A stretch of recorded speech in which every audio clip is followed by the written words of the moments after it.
What it do, mob? What it do? Hello, brethren, brothers and sisters, kings and queens from all across the world international, man. You now tuned in with Mr. J. Sean I.J. Reed, a.k.a. Super Sean FTM. Force transition maximize. Follow the mission from the mob. Finally, excuse me. Run that all the way back. I said finally, but finally on what I'm on right now. Faithfully transcending mountains. You hear me? You know what I'm saying? But yeah, that part right there. Excuse my unprofessionalism for not submitting my assignment on time yesterday. First late assignment in my new course, but you know what I'm saying? We ain't even gonna dwell on that. We ain't even gonna dwell on that. You know what I'm saying? We ain't even gonna dwell on that. You know what I'm saying? We just ain't gonna dwell on that. You know what I'm saying? Like I say, you look at that joint right there. Let the screen clear up real quick. Hold up. Ashford, FTM Academics, IMAX Mob Academy. Look at that right there. You can see it. Get up on it real quick. Oh, let me get back over here. Get up on it real quick. Make sure I keeping y'all updated. What's that right there? Get up on it real quick. Damn, folks, it's like it be just like difficult for me to show because I can't flip my camera, but that's what it's looking like right there. That's my latest assignment. Other joint was turned in on time.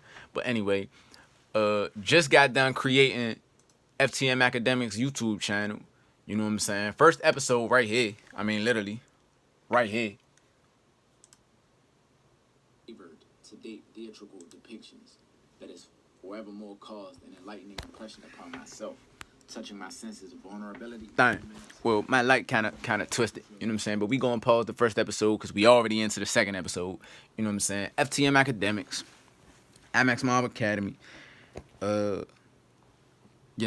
IMAX Mob Incorporated, the entrepreneurial leadership advocacy for young men and women, men and women of all ages from all over the world, brothers and sisters, you know what I'm saying? So moving forward, we gonna go ahead and get to my assignment for yesterday, last night. You know what I'm saying? I just submitted that joint tonight. Eastern time is 12:41 a.m. on the West Coast though. It's 9:41 right now, so my assignment still got turned in on time. It's not late. They 3 hours behind us. We 3 hours ahead. You know what I'm saying? Right here, Maryland. You know what I'm saying? So the requirement for this assignment, discussion, week 1 discussion, blah, blah, blah, reflect your textbook, film, from watching to seeing, makes a distinction between story and plot, stating that story is what happens in a movie and plot is how it happens. The distinction may seem minor, however, throughout this course, you will be scrutinizing the various aesthetic choices and cinematic techniques that work together to create meaning, develop characters' motivations, and advance the plot in any movie. With that in mind, you can see that how a film presents action can be very important. Further moving forward, they said a logline is a one-sentence description of a film story. A plot summary is a compressed description of what happens in the film and why. For the writing part, please choose a film from the list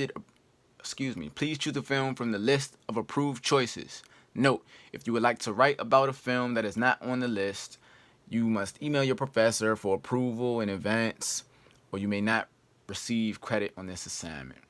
In at least 250 words, describe the relationship of story to plot in your chosen film. Be sure to first identify the writer, director, major actors, and the year of the film's release.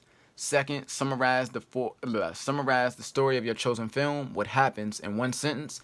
Third, summarize the plot of your chosen film, what motivates the sequence of events in about 5 sentences. And fourth, discuss whether the action in your film is presented chronologically or non-linearly. In your discussion, address the following. What are some of the effects of this choice on the audience? How are the elements like character development or foreshadowing impacted by the choice of storytelling methods? You must use at least 2 outside sources and any combination of embedded video clips, still photos, or scholarly sources. Boom. So let's go ahead and get to it. I said, let me go ahead get it lined up. I said, hello, class. For this assignment, I chose to elaborate on the genre of biological drama pertaining to the film The Wolf of Wall Street, written by Terence Winter and directed by Martin Scorsese. The predominantly major actors in this theatrical biodrama were Leonardo DiCaprio, Margot Robbie, Jonah Hill, Matthew McConaughey, Christian Milioti, PJ Burney. I don't correctly know how to pronounce his name. I hope I pronounced it correctly. Shout out to you though, PJ Byrne or PJ Burney, and John Bernthal, to name a few of the more important cast members. The film was also released on December 25th, 2013. In The Wolf of Wall Street, the story is about a middle-low-class man named Jordan Belfort, and this is legitimately based on a true story. Like, I'm just now finding out during this assignment that The Wolf of Wall Street was based on a true story. Shout out my man Leonardo DiCaprio. He's an Apex grade A. I'm talking about film actor. I'm talking about literally, though, from episode 1, Titanic, that's who I was elaborating on. My man Jack, a.k.a. Leonardo DiCaprio. A1 day one, you hear me? Keep doing that. You wanna P level, bro. So where was I at?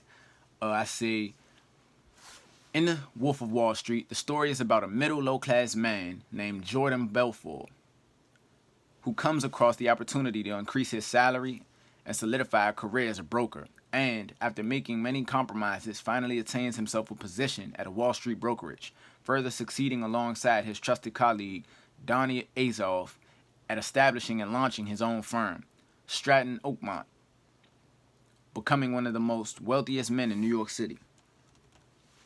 Moving forward, the plot of The Wolf of Wall Street is heavily influenced by the Moving forward, the plot of The Wolf of the Wall Street, damn, bro, you know what I'm saying? I be trying to communicate, you know what I'm saying? You hear me?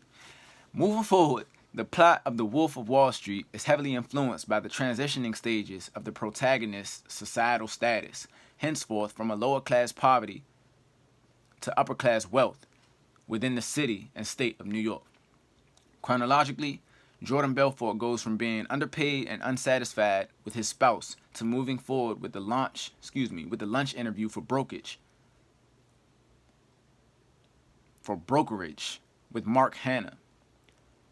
After landing this essentially needed job opportunity, Belfort begins to see an increase in his finances, of which he begins to progressively splurge on his wife and self, until the broker company he had just been hired to gets defunded and ultimately shut down.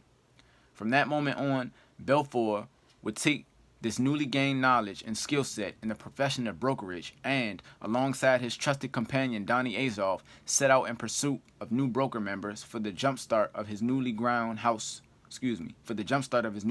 created firm. As Belfort progresses throughout the business of Wall Street in the movie, he will end up leaving his wife for a new lover named Naomi LaPaglia. Naomi LaPaglia. But long story short, that's Margot Robbie. If y'all know Margot Robbie, she a beautiful, wonderful, outstanding Caucasian female actress. And I don't even know if she Caucasian. She just like look a little British, look a little German or something like that to me. You know what I'm saying? Britain might be in Germany whole time, like, you know what I'm saying, whole time. But anyway, she's a phenomenal actress. I mean, shout out to Margot Robbie. And so, where was I? Okay. And they will proceed to get married and have a child together. After the inevitable progression and ascension of Belfort and his company, he and colleagues begin to fall victim and succumb to their undisciplined habitual activities of drug usage, to which, towards the end of the movie, ends up being the resulting and defining reason of why he turns himself into jail for the finessing and manipulation of professional entities and the corruption of business on Wall Street. Primarily speaking, the vast majority of action that takes place within this film is structured in chronological sequence. The effects of this choice of screenplay and theatrical depiction towards the viewers and audience is, in my opinion, phenomenal. Based on the sequential order of operations within the movie, according to our textbook, the way the narrative of The Wolf of Wall Street is depicted in ways that ethically showcase the visual's point of view, story, and plot structure are relatively deciphered by both Freytag's pyramid and the 3-act, 5-act structure charts. And my current college textbook is written by Goodykoontz, 2019. film. Dang. Goodykoontz 2019 film, From Watching to Seeing. If anybody want to look up that textbook, you know what I'm saying? Lastly, in conclusion, elements such as character development and or foreshadowing are, in my opinion, determined by the order of operations of the motion picture. Therefore, the chronological or non-linear orders of a film will ultimately signify whether or not the character's progressiveness and direction of roles within the movie can be ethically determined based off of the film's theme and metaphorical depiction of storytelling. And so yeah, that's the assignment right there, just to make sure everybody can see that joint. You know, about 500 plus, easy 500 plus words on a 250 word assignment. But I ain't congratulating myself or highly speaking to myself. I still submitted it a day late. You know what I'm saying? So points off. You know what I'm saying? But we are ethically and academically correct right here, and up to par. You know. I got some free time on this video right now, so I just want to tell y'all, man, like, it's a whole lot going on, fool. Like, FTM academics, it's a whole lot going on, bro. Like real life, it's a whole lot going on. Like, and on main time, since we still rolling on the camera, since I still got a couple seconds to roll on the camera, I go ahead and show y'all some unreleased product. You know what I'm saying? They always want to say, don't show them till you show them. You know what I'm saying? Hit them where it hurt, drop that bomb on them when it's unexpected. You know what I'm saying? But y'all know, we family, homes. Like, I ain't worried about that, bro. I keep y'all included with what I got going on. I love to keep my folks included, just like I love to be included. You know what I'm saying? So I'm going to go ahead and show y'all a new unreleased design pertaining to FTM academics. And, you know, FTM was initially followed a mission, originally from the mob, then got transitioned to Forge Transition Maximized when I first got enrolled in Ashford, July of 2019. Then got moved forward this year, 2020, to follow the mission. Then got moved forward and transcended to Faithfully Transcendent Mountains. You know what I'm saying? So it's all the way that right there. You know, currently I'm writing a book called Love Out Loud. As you see, Love Out Loud. You know what I'm saying? I'm only on the first page though. Love Out Loud. You know what I'm saying? But I got a real live book though. Like, it's called To Sleep Butt Naked. I can show y'all that too. You know what I'm saying? Can't show y'all too much, but I can show y'all a little bit. Show y'all a little something. You know what I'm saying? Damn, folks, where the picture at? Oh yeah, that's what it's back here. It's back here. So look, this joint right here, I just like want to make sure y'all see it. So let me put it right here. Faithfully Transcending Mountains, mo. You know what I'm saying? Groundhouse work. Like, not a rapper. I wrap it up. I'm not a rapper. Since we got publicity time right here, go lock in with Zoa Aesthetics, man. You know what I'm saying? Go lock in with Zoa Aesthetics. IMAX Mob Incorporated. Shout out to my brother Victor. You know what I'm saying? For the major investment and contribution to this brand right here, to this establishment, to this company, to this franchise, to this business, to this organization, to this platform, to this foundation, all that right there. You know what I'm saying? What is this right here? What's going on? Go tune in to that new Smoke FTM Close on WorldStar, YouTube, all that right there. You know, it's a global affair. It's a family affair, all that right there. You know what I'm saying? Scorch Gang X, Lil X, brother just came home. Brother just came home. You know what I'm saying? Doing a little short-term bid. He already dropping. You know what I'm saying? You know, y'all know I ain't trying to promote nothing that ain't positive, but I gotta see all my folks eat progressively and positively and unison. You know what I'm saying? Go check out, you know, we locked in. Lil Ant, ATM Ant, OG, O-Gang, all that right there. Brother been writing his music. He been sharpening and honing his skills. I'm all the way with that. Who else I need to shout out? Who else I did not shout out? Good folks. Time by the end. Who else on the music tip? Shout out to Christ the Lord Jesus, first and foremost, above and beyond all that. You know what I'm saying? Shout out to Carl Lagerfeld. You know what I'm saying? Got on my Carl Lagerfelds right now. Shout out to Carl Lagerfeld. You know what I'm saying? Hey, Carl, I'm trying to fill up this black bag with the bag. You hear me? Carl Lagerfeld. Shout out to Carl Lagerfeld. Shout out to Alive Shoes. Shout out to Zoa Aesthetics. Got some new modules on the way. You know what I'm saying? Damn, last couple seconds, man. Shout out to the mob. Shout out to the family. Go lock in with everybody. We gone.